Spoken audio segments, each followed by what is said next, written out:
ยกไปปรับโอ้ไปดีเด้อพอเด้อนี่เป็นเพื่อนๆหาก็แล้วนึงมันหนุ่มบ่หนุ่มสุกมันจะแพงมันต้องติ้ว กดไว้ป้ายังอ่อนๆอยู่ก่อนนี่พอดีเฮ็ดให้มันพยายามให้มันแข็งเด้อให้มันซื่อเด้อเดี๋ยวมันแข็งมันจะนั่นมาเสียพื้นมาพยายามนะเสื้อนู่นติย่าละเขาเสื้อในเสื้อเลยเสื้อเขาจะบริจาค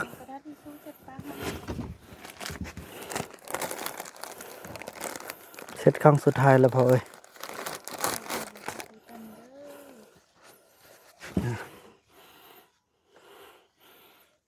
ต่อไปจะบริเสร็จอีกแล้วพอเอ้ย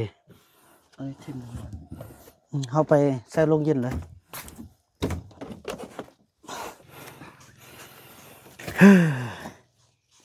นั่นนี่แหละคนเฮาเด้อฮอนยามตายก็ตายซะนี่แหละบ่มีไผดอกสิบ่ตายนะปัดเสร็จไปได้แต่เฮานี่ก็ตายคือกันฮอดยามเฮานะบ่มีบ่ทู่มีว่านี่ถ้าซื่อๆนั่นนี่แหละมื้อนี้เพิ่นเอาลงเย็นมาแล้วเฮาก็สินั่นแหละนี่งามๆเลยนุ่งเครื่องงามๆไปสวรรค์เด้อพ่อเด้อไปเกิดบนภพภูมิที่ดีบนห้างบนมีบนลำบนรวยบัดนี้นะอยู่พี่กาซี่แหละลูกก็ยังทุกข์ยังยากจังซี่แหละลูกก็เฮ็ดสุดที่ละพ่อเอ้ยสุดที่ว่าช่วยละการนี้ลูกก็บ่สร้างสิว่าละ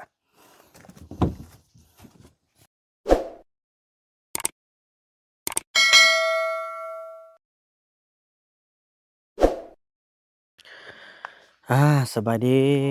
ท่านผู้ชมเปิดภาพบรรยากาศในตอนนี้ก็ถือว่าโอ้พี่น้องเอ้ยฮอดมือฮอดยามละเนาะทางพระอาจารย์เฮาก็หมดบุญไปแล้วพี่น้องเอ้ยพอดีที่เฮาก็ได้แจ้งทางเจ้าหน้าที่ทางบ้านทางเมืองเฮาเนาะมาฮอดมาถึงมาเบิ่งมาแย่งกันไปเรียบร้อยเนาะเพิ่นก็แล่นมาพี่น้องเอ้ยเนาะแล่นมา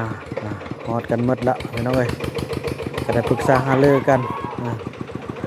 ปรึกษาหารือกันพี่น้องเอ้ยว่าเรื่องเฮ็ดจังได๋โอ้ยประตูจันเบิ่งใส่อันนั้นเด้ใส่อันผ้าทุกมือเด้ผ้าทุกมือเด้น้อง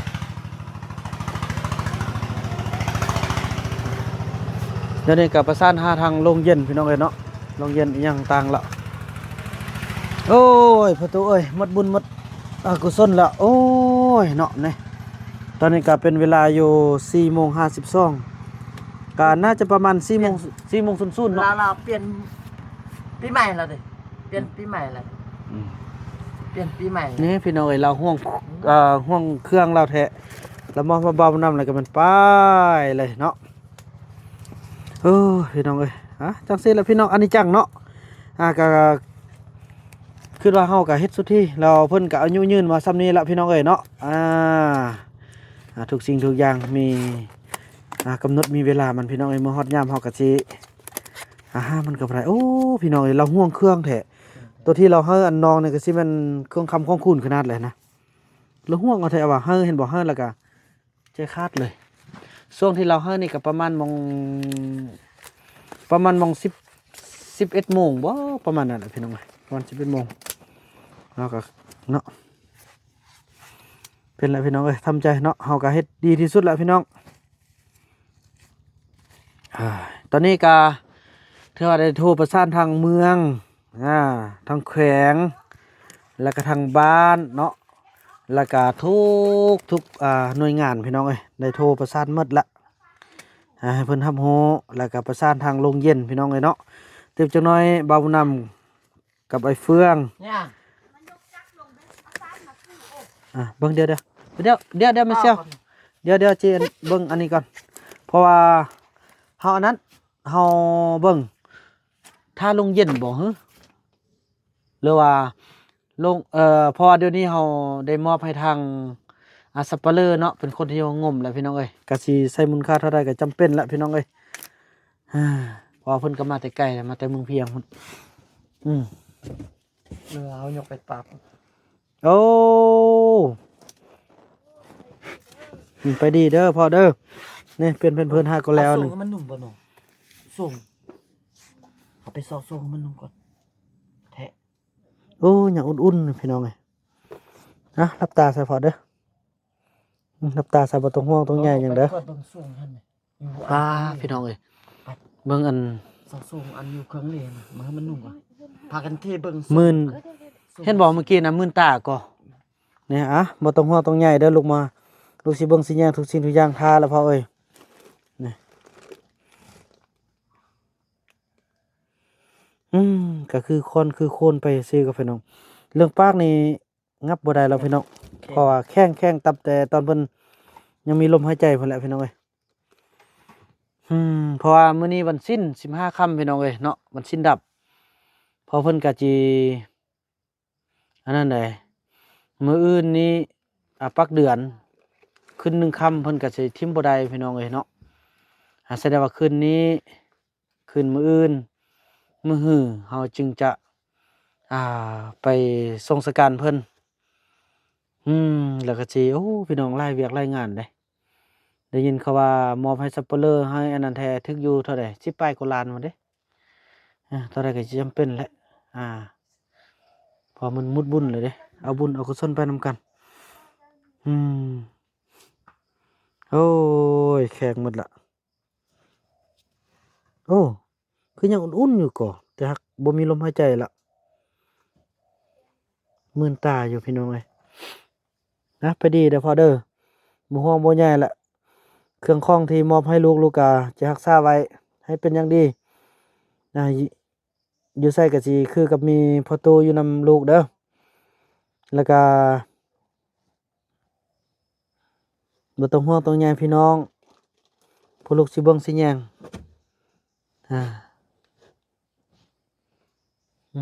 เบิ่งบ่แนวบ่เจ็บแล้วพ่อเอ้ยไปดีเด้อพ่อเด้อ ตุกตีใหม่แต่เกิดแต่กุดมือ เกิดบอนทางบอนมีบอนร่ำบอนรวยปะนี่พอลูกก็ได้ดูแลพ่อมา3 ปีกว่าจะฮอด4 ปีละนี่แหละถ้าลูกบ่ฮอดบ่ถึงก็สิบ่อยู่ฮอดจุดนี้เนี่ยมาอยู่นำลูกตายไปก็มีประสาทิ่มตายไปก็มีบอนเฮ็ดฮีดเฮ็ดคลอง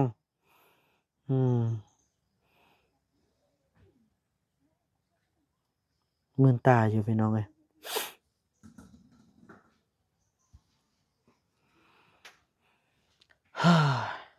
จำเป็นแหละพี่น้องเอ้ยเราก็เฮ็ดดีที่สุดละว่าแล้วน่ะเราห่วงเครื่องเราแท้ว่าไงมันนั่นมันยังว่าวเอาอยู่พุ่นก็ได้เอาอยู่พี่ก็ได้เตรียมเขาเจอหนู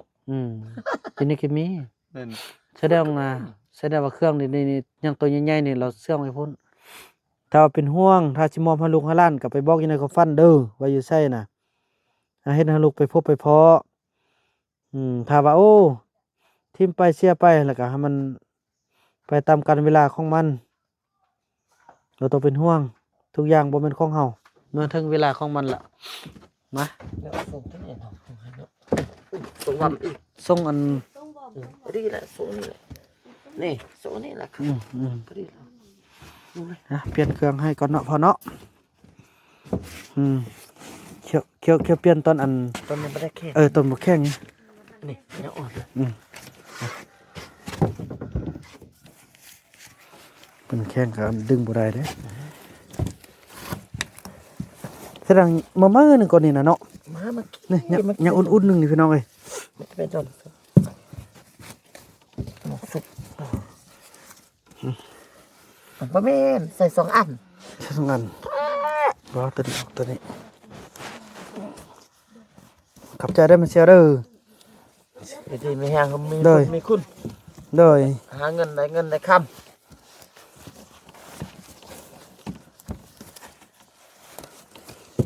ไปดีแล้วพ่อเอ้ยทุกอย่างมาหลายปีละ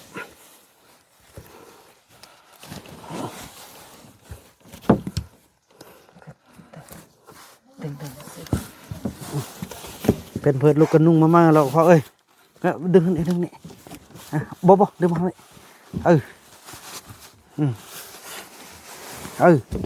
มันจะแพงมันต้องติ้ว กดไว้ ป้ายังอ่อนๆอยู่ก่อนนี่พอดีเฮาเฮ็ดให้มันพยายามให้มันแข็งเด้อให้มันซื่อเด้อเดี๋ยวมันแข็งมันจะนั่นมาเสียพื้นมา เอ้ยโอ้ พยายามนะเสื้อพวกนู่นติย่าละ แม่ เขา นบ่แม่นเสื้อในเสื้อเลย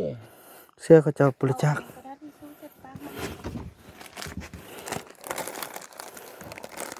เสร็จครั้งสุดท้ายแล้วพอเอ้ย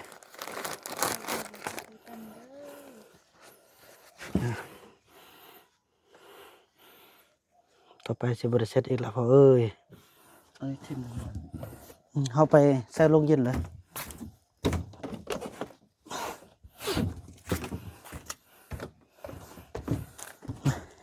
เขียวดึงเขียวแก่ตอนอัน บ่แก่เนาะ บ่แก่โอ มันใต้นี่เขาใต้นุ่งแต่เสื้อตัวนี้ก็ไปบางปีเขาจะเอาตัวมือใส่เขาก็บ่ได้มี บ่เขาก็เลยเปลี่ยนโอ้เปลี่ยนมาหมดเลยฮะเปลี่ยนนี่เขาก็ไปทิ่มน้ำ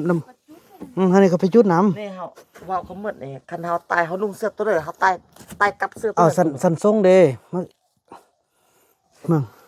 แบบว่าเฮาตายตัวเด้อนุ่งแต่เสื้อตัวนั้นน่ะไปบางปีน่ะมาเฮาจะเอาตัวมือเสื้อก็บ่ได้นุ่งแต่ตัวเก่า เท่าไรสินะ ก็ว่าเอาซ่อนเลยซ่อนเลย นะ ซ่อนเลยสมมุติเฮาตายไปเฮานุ่งแต่ตัว อ๋ เก่า ออันนี้แขนเศร้าเงียบเหงาแขนสั้นก็ แขนสั้นบ่เอาตัวนี้แล้วเอาตัวนั้นเอาอัดไว้ก็ได้ ก็เนาะน้องนกเฮ็ดซะได้ ซอกเบิ่งหันนี่พ่อเนาะ เฮ็ดบ่ เนาะ เฮ็ดแล้วลุ่มนี่เอาเฮ็ดแต่ว่าเปลี่ยนหั่นแหละเปลี่ยนมาหั่นเลย เปลี่ยนมาเปลี่ยนมา เปลี่ยนนะเปลี่ยนเฮาก็แต่ว่าเฮาก็จุดไปทิ่มน้ำนี่นะ แต่จริงมันตายไปสมมุติมันตายไปมันก็นุ่งแต่ตัวตายหัน อย่าละเปลี่ยนมาให้เรา บ้านเฮาอันพูดไปนั้นเฮาก็ไปพูดน้ำ เอ้ยพระเฒ่าอันนั้นยากกรรม เอาลงเลยอ้าย ไปแขนนองมันเป็น คืออั อัน น นั้น คือผู้ต้นอันผู้เสียกันอันฮักเข้ามาแล้วนั่นเนาะเอาฮักเอื้อคือเราบ่อันต้องบ่ได้เอาไปจุดน้ำ มันยังกระทอดก็ เขาอันเขาบ่ได้เอาไป ว่าซะ เราอันมาเขากันปั้นเขาว่า เทมันยังทาเสื้อก็อืม จะจุดก็บ่แม่น ว่าอันนี้เฮาก็ไปจุดทิ่มหมดแล้วมายกขึ้นอ่านยกขึ้นคือเก่าเมื่อกี้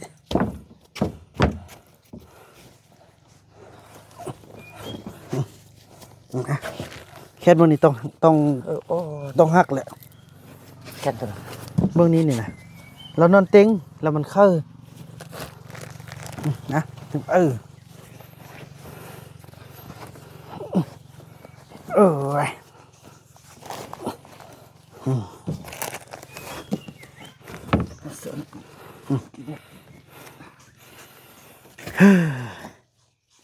นั่นนี่แหละคนเฮาเด้อฮอนยามตายก็ตายซะนี่แหละบ่มีไผดอกสิบ่ตายนะ ปัดเสกไปได้ แต่เฮานี่ก็ตายคือกันฮอดยามเฮานะ บ่มีวัน ทู่นี่ว่านี่ นี่ ปนเหี่ยวอีกกูมีเหี่ยวปนเหี่ยวตายแล้วเหี่ยวแล้วอดได้ก่อนอิ่มอดได้ก่อน มีเวียกจังปุดเหี่ยวนะไอ้เฟืองว่า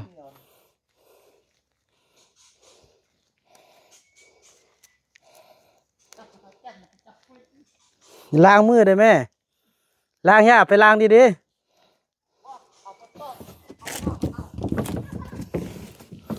พอดลงมือหั่น ๆเขาเปลี่ยนเสื้อมางามๆแล้วพ่อเอ้ยเขาจะเอาเครื่องมาเปลี่ยนอยู่พอดีสมาเป็นอันนี้ไปก้อนสับ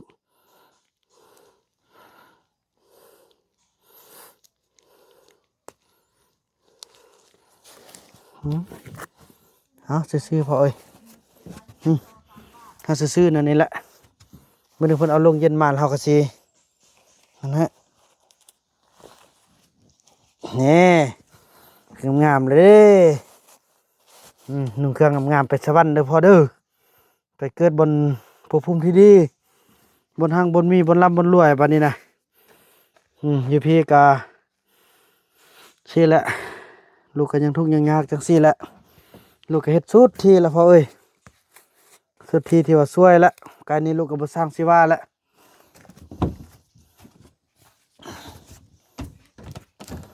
นั่นอันนี้เฮาน่าจะเอาไปพุ่นเลยมาห่อเฮาปกไว้นี่ไป ปกอันนี้คุมตัวบางๆนี่เนาะมื้ออื่นคือว่าสิพาไปป่าเด้เนี่ยกันว่ายันห่วงเครื่องซะว่ามันเครื่องที่เอาให้ลูกซ้ำ ว่าน่ะตะป้อนน่ะหยาบ อัน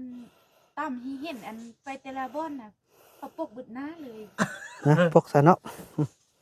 เอาปกติบ่พอเอาที่เสิร์ฟ เอาขึ้นนะเอามันปก โอ้ไปเอาเบิ่งบัดอันนั้นก็เนาะบัดซาลงเย็นก็เนาะจึงเอาอันทูบเอาเทียนมาจุดปักเนาะ แม่น ฮ่า เป็นเฮาติปัดสุคน คอมันไปสุกติ นั่นแหละ ห้ามแต่เบอร์เตลีมาเด้อ อีหลี ห้าม เฮ้ย ลูกเนาะมีลูกเบอร์มาเด็ดขาด เอาไม่ทาแฟนไปซะเหรอบ่ยานเด้อบ่ยานเด้อยืมกันเด้อ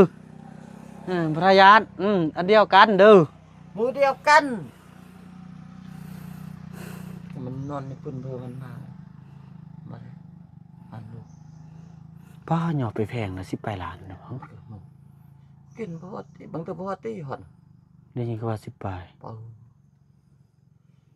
พอไอ้ขอให้บันดลบันดาลใจเขาให้อันลดลงเด้อพี่น้องไอ้ก็พอดีเนาะมีทาง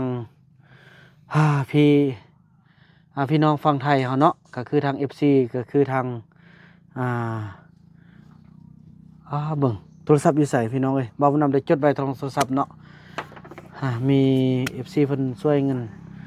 ผู้หนึง 2,000 บาทผู้หนึง 1,000 บาทเด้